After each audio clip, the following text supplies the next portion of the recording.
What is going on, guys? This is the Inside the Boot podcast, episode number 14, and today we are breaking down the New York Rangers today, and a lot has happened recently, and the Rangers have been playing stellar recently in their recent play as we break it down right now. I think a big part of the success for the Rangers has been the kids, man. Alexis Lafreniere and Filipino centering, and also Kaapo Kakko has really improved his game as well. I think Kakko has been really solid as of late. He's got 3 goals in 3 straight games, and that's a career high for him. These kids are breaking a lot of records for their career. Filipino breaking out in a huge way. He's got over 40 points as the third line center right now, and he's even got 20 plus goals. Last season he only had 8, and he's already boosted that up to a 20 goal scorer. And that's what the Rangers wanted. That's what they always wanted when they drafted Filipino. It's for him to get scoring. It was sometimes last season you thought he was going to go on a heater or this or that. But I think his skating has improved. He's become more confident with the puck, and he's got some, I think underrated hands on the team as well. And for Lafreniere, I think, he's been very good with the puck as well. I think he's passing it really well, and he's got 4 points in the last 5 games. With Filipino, he's got 3 straight games with an assist and points in 4 of the last 5 games. Also last game against Tampa Bay Lightning, all 3 of those guys were able to record a point. Lafreniere had an assist, Filipino got an assist, and also Kaapo Kakko with a nifty snipe on Andrei Vasilevskiy, who looked shaky. Allowing 3 goals in that first period. I thought the Rangers were going to score maybe 8 on Vasilevskiy with how that game was going. But, I will gladly take, 6 goals. I think, and even Tyler Mott stepping up on the 4th line, getting 2 goals as well. And, that's big for Tyler Mott because, that's a guy that you don't really see score much, and, you just see his outstanding defensive play, and that's why the Rangers brought him back. I think Chris Drury regretted himself not re-signing Tyler Mott and letting him go to the Ottawa Senators. And then, months later, Chris Drury grabs him right back for Julien Gauthier and a conditional pick. But, the kids have been clicking. And I said it last time, these Rangers can go really far if the kids can do what they did last year.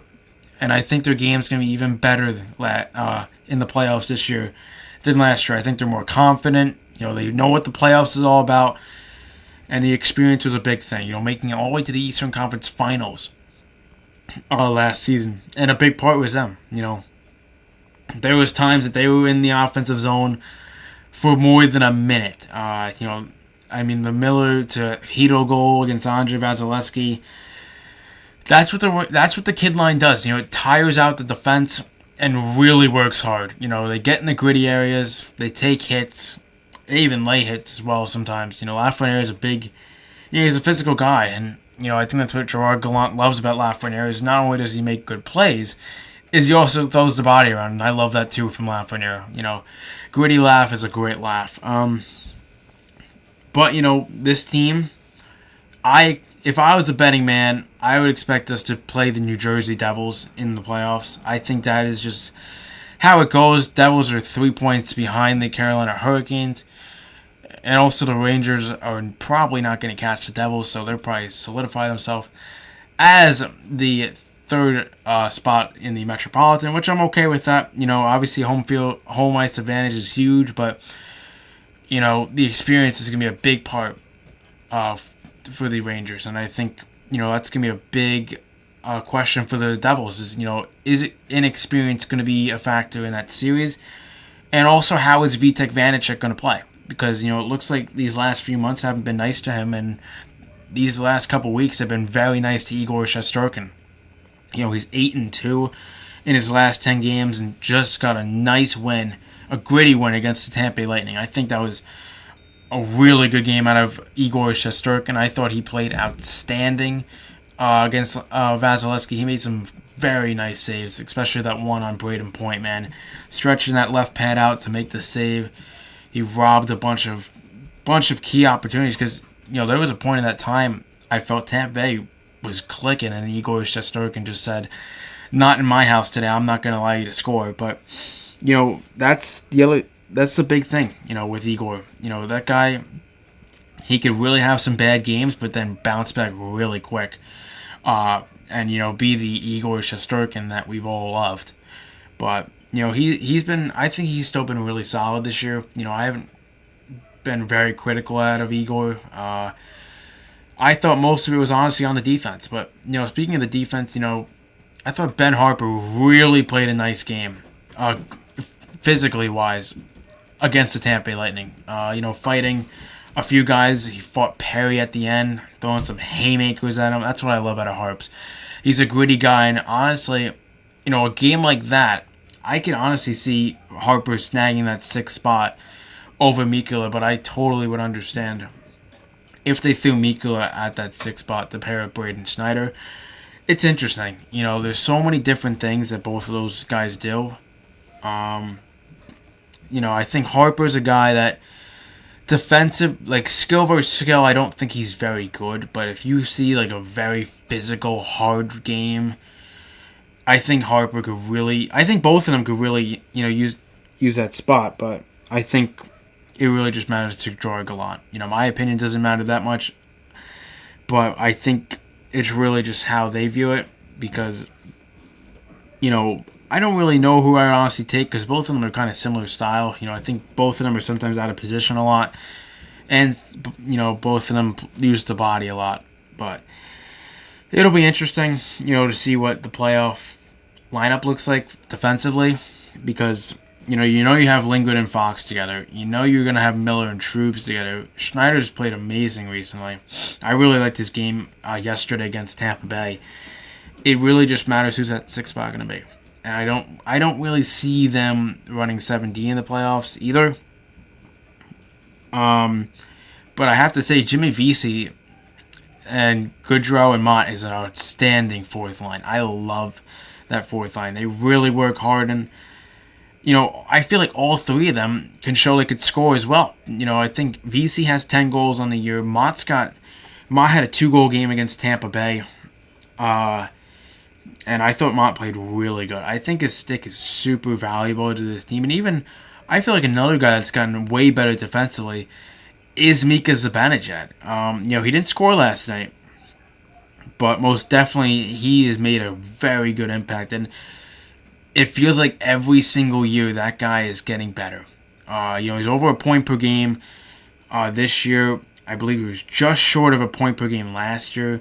He had 41 goals in 2019, and I thought that's the Mika. I feel like that was the peak of Mika. 41 goals, but he could even break 41 goals this year. And even Kreider's got 30-plus goals. So Kreider's down year, he downgraded from 52 goals to, 30-something goals.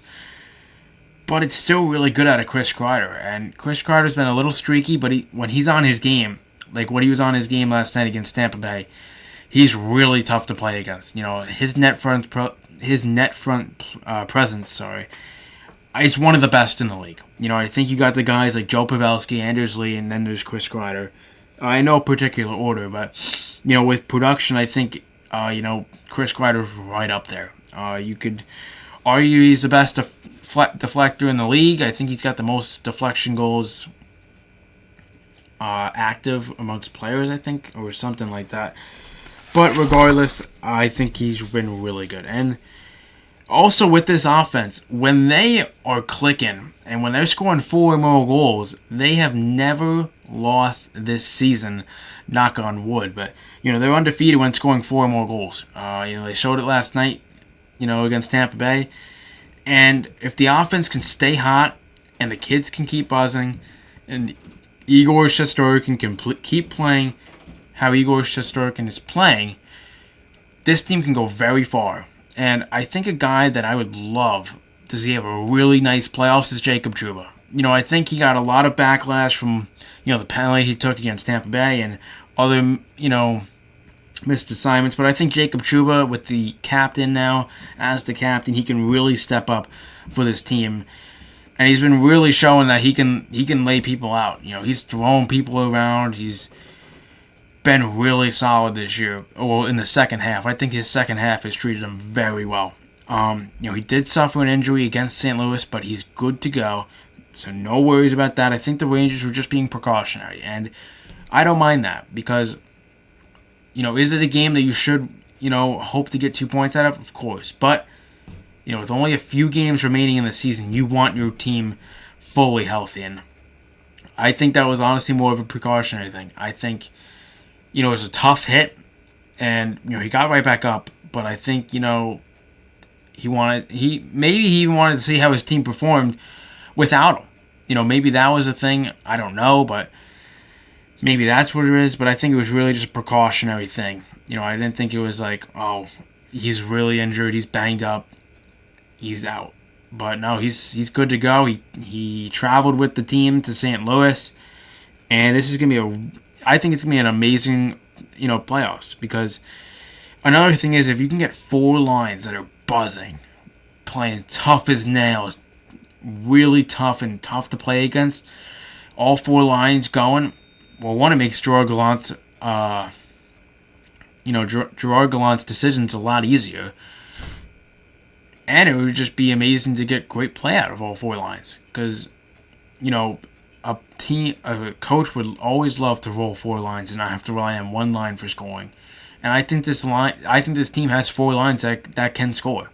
I think so. I think the Mott line has been really productive. I think the kids have been really good. I thought Trocheck had a good game against Tampa Bay. I thought Panarin was making some good passes, and obviously the top line has been really good. And Tarasenko's been good too. I feel like people don't talk about his play a lot. I think he's been pretty good. But I think to wrap this up is we have to talk about Tyler Mott more. This guy has stepped in and played as tough as nails, throwing the body, getting in the garbage areas, and finding loose pucks as well. But we look at this team. We look at Tyler Mott. He's got 3 goals in the last 5 games and just had a 2-goal game against Tampa Bay. I think his stick has been really good, and he's been productive. And he had 6 points in the month of March in 14 games played. And finally, to wrap that up, he had his first multi-goal game since January 27th, 2021, and that was his third multi-goal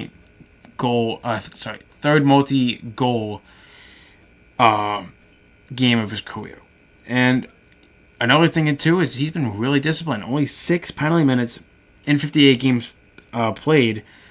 He missed a few games due to injury, but this team's special, man. It's really a team to watch out for, especially since they're playing really hot right now. And Igor Shesterkin has found his game at the right time. And I think that is huge for Igor Shesterkin, because when he's on, it's really tough to beat him.